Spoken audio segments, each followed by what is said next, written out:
नमस्कार दोस्तों, आज हम बात करने वाले हैं 15 मिनट शो में, जिसमें हम राजस्थान की वेशभूषा को पढ़ने वाले हैं, जो आपके एग्जाम के लिए बहुत ही महत्वपूर्ण कंटेंट होने वाला है उसके बारे में। और आपका समय खराब नहीं करते हुए यहाँ से शुरू करते हैं कि राजस्थान की वेशभूषा में सबसे पहले पुरुषों की वेशभूषा के बारे में बात करते हैं। और पुरुष जो होते हैं वो सर पे क्या पहनते हैं? पगड़ी, जो आन बान शान का प्रतीक मानी जाती है, जिसको पेचा, बागा, साफा या फेटा भी कहा जाता है। मध्यकाल में इसको खनगा भी कहा जाता था, ये इंपॉर्टेंट फैक्ट होता है। और उसके बाद में फूल पत्ती की पगड़ी, जैसे अपने राजस्थान में होली जो आती है तो उस समय में यहाँ पर बसंत ऋतु चलती है, उस समय में फूल पत्तियां गिर जाती हैं, इसलिए आप ऐसे याद रख सकते हो कि फूल पत्ती की पगड़ी जो होती है वो कब पहनी जाती है? होली के ऊपर। उसके बाद में अपने राजस्थान में जब पुरुष युद्ध लड़ने के लिए जाया करते तो सर पे केसरिया रंग की पगड़ी बांध के जाया करते, इसलिए युद्ध के समय में कौन सी पहनेंगे? ये केसरिया रंग की पगड़ी पहनी जाती है। उसके बाद में अपने यहाँ पर श्रावण मास में लहरिया पहना जाता है। उसी प्रकार से पुरुष जो होते हैं वो श्रावण मास में कौन सी पगड़ी पहनते हैं? लहरिया की पगड़ी पहनते हैं। उसके बाद में मोठड़ा, यानी कि ये लहरिया होता है, इसको मैंने ऐसे क्रॉस कर दिया, इसका मतलब ये मोठड़ा कहलाता है। मोठड़ा जो होता है वो कब पहना जाता है? तो विवाह के अवसर पे अपने यहाँ पे चौखाने वाली पहन लेते हैं।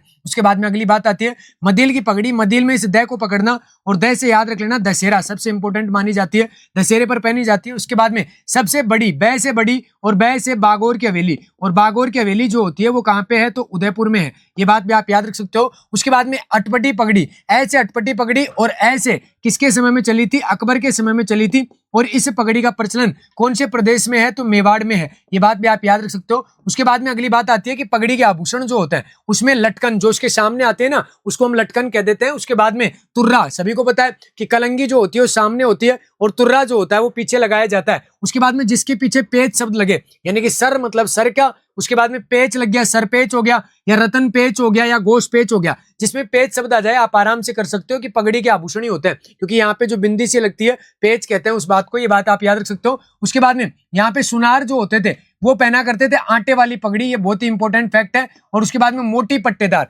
आटे वाली ये दादा ने पहनी रखी है, आटे वाली है ये, जिसमें आटे लगे हुए हैं। मोटी पट्टेदार जो होती है ये पगड़ी कौन पहनते हैं यहाँ पे? तो ये बंजारा पहना करते हैं, ये बात भी आप याद रख सकते हो। उसके बाद में यहाँ पे मेवाड़ में जो पगड़ी बांधने वाला होता है उसको हम कह देते हैं छापदार। क्या कहते हैं? छापदार एक पोस्ट होती है, क्योंकि मेवाड़ रियासत में पगड़ी बांधने वाला था। ये सोल आपको जो दिखाई दे रहा है ये गले पे, इसको पामड़ी कहा जाता है। कौन से प्रदेश में? पामड़ी कहते हैं इसको, शेखावाटी प्रदेश में। और पामड़ी का मतलब गले पे जो तौलिया डाला हुआ है उसको पामड़ी कहते हैं। उसके बाद में दादा ने ये जो पहन रखी है इसको राजस्थान में अंगरखी कहा जाता है, और ये दादा का ऊपरी भाग है, इसका मतलब ये ऊपरी भाग पर पहनी जाती है। अंगरखी मतलब अंग की रक्षा करती है ना। उसके बाद में तन को सुख प्रदान करती है, इसीलिए इसको तन सुख भी कहा जाता है। उसके बाद में अपने गाँव में कहते हैं कि गाबा, जैसे बोलते हैं गाबा धो दिया के, तो गाबा मतलब कपड़े होते हैं। वैसे सन्नी देओल से याद रख लो कि बनियान पहन के घूमता था, इसीलिए गदर होता है। उसके बाद में बुगतरी भी बोलते हैं इसको, बंडी भी कहते हैं। और कानो मतलब छोटे बच्चों को पहना दे तो कानो भी कहते हैं, और इसको क्या कहा जाता है? दूतई। अब इस यहाँ पे अंगरखी जो होती है इसका आपसे पूछ ले कि इसका उत्तर रूप क्या होता है,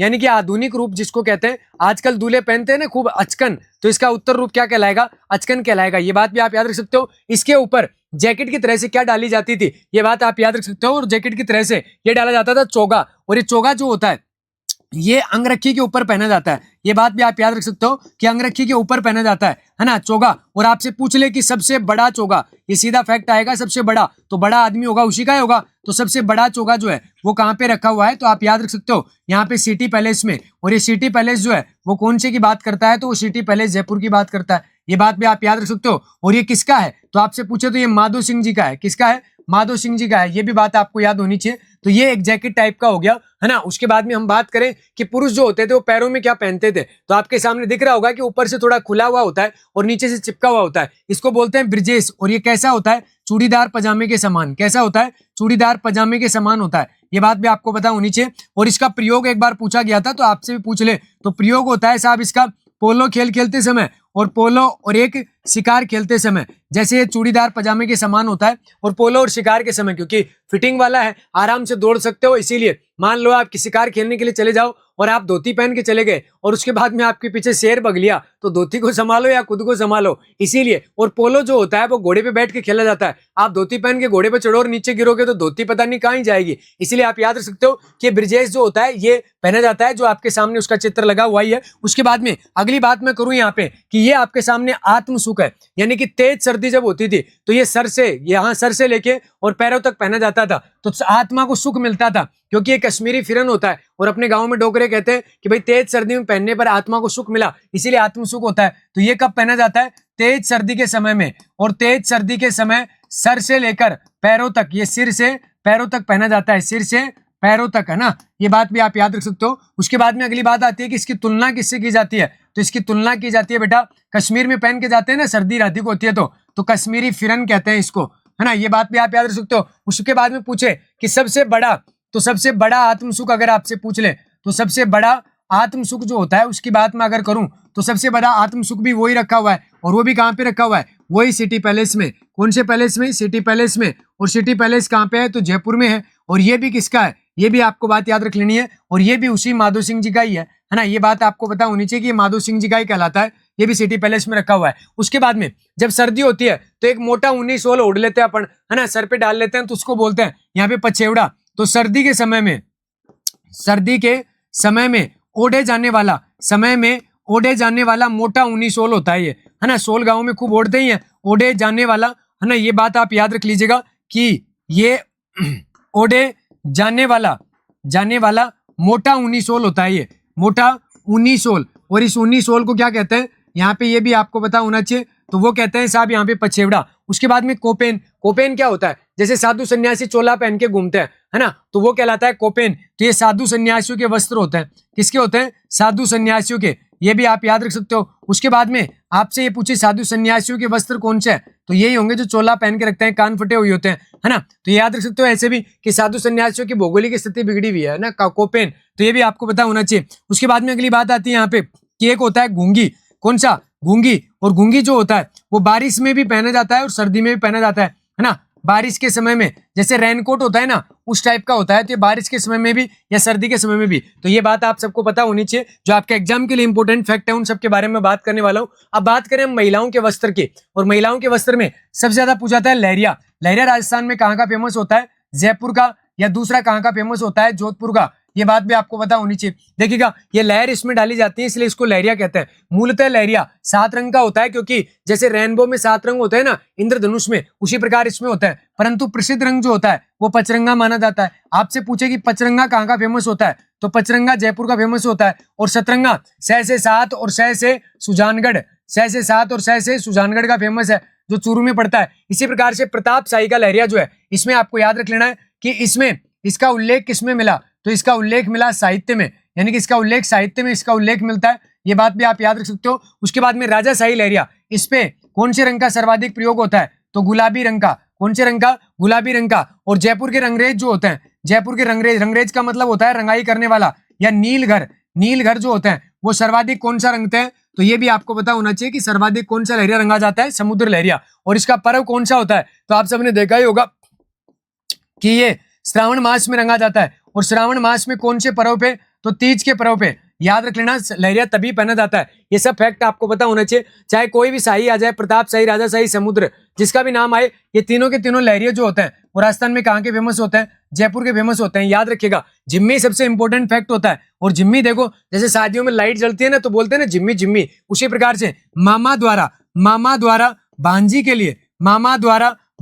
लिए लाई गई ओढ़नी, भांजी के लिए लाई गई ओढ़नी जो होती है, उसको हम क्या बोल देते हैं, जिम्मी। तो यहाँ से याद रख लेना, मामा लेके आता है, और ये गुलाबी रंग की होती है। कैसे रंग की होती है, गुलाबी रंग की होती है, ये भी आपको पता होनी चाहिए। उसके बाद में दामनी में मैं से याद करना, मैं से मारवाड़, और मारवाड़ की महिला, मैं से महिला, चाहे कोई भी हो, सब महिला ओढ़ती है इसको। मारवाड़ की महिलाओं द्वारा ओढ़े जाने वाली ओढ़नी होती है, महिलाओं द्वारा ओढ़ी जाने वाली ओढ़नी, है ना, तो ये मारवाड़ की महिलाओं की ओढ़नी होती है। याद रख लीजिएगा, इस बात को बड़ा सिंपल तरीके से मैंने बताने का प्रयास किया है, तो ये भी आपको पता होना चाहिए। उसके बाद में देखो मोठड़ा, ये मोठड़ा है, देखो इसमें चौखाने बने हुए हैं ना, और मोठड़ा क्या है, एक प्रकार की ओढ़नी है, एक प्रकार की क्या होती है, ये ओढ़नी भी होती है और पगड़ी भी होती है ना, पर प्रमुख ओढ़नी मानी जाती है। और मोठड़ा राजस्थान में कहाँ का फेमस होता है, ये मैंने बता ही दिया है कि लो साहब, जयपुर का लहरिया। और मोठड़ा कहाँ का फेमस होता है, जोधपुर का, ये बात भी पता होनी चाहिए। पेशवाज में स्पै को पकड़ो, पूर्ण पोशाक,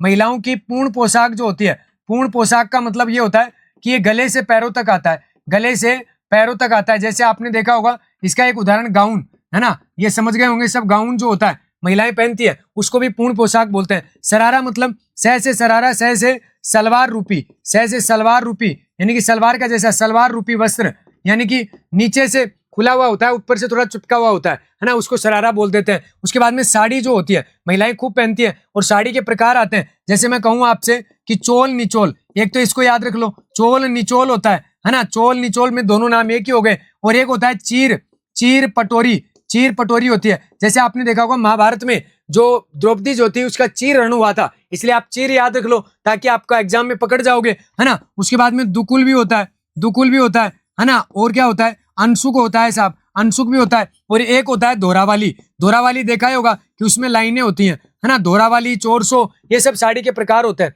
आपको याद रख लेना है। उसके बाद में अगली बात हम कर लेते हैं यहाँ से, और अगली बात आती है आपके पीला पोमचा की। किसकी? पीला पोमचा, जिसका शाब्दिक अर्थ जो होता है वो होता है साहब, देखो लग रहा होगा आपको कि कमल का फूल है, तो शाब्दिक अर्थ क्या होगा? कमल का फूल होगा। उसके बाद में अगली बात आती है कि लड़की जो होती है उसके जन्म पे कौन सा आता है? तो अधिकांश लड़कियां जो होती हैं उन सबको क्या पसंद होता है? केसरिया रंग का।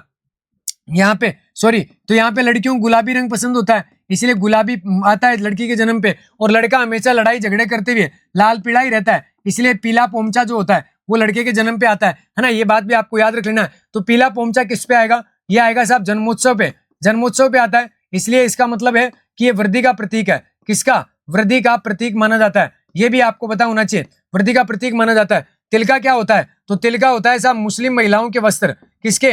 मुस्लिम महिलाओं के वस्त्र।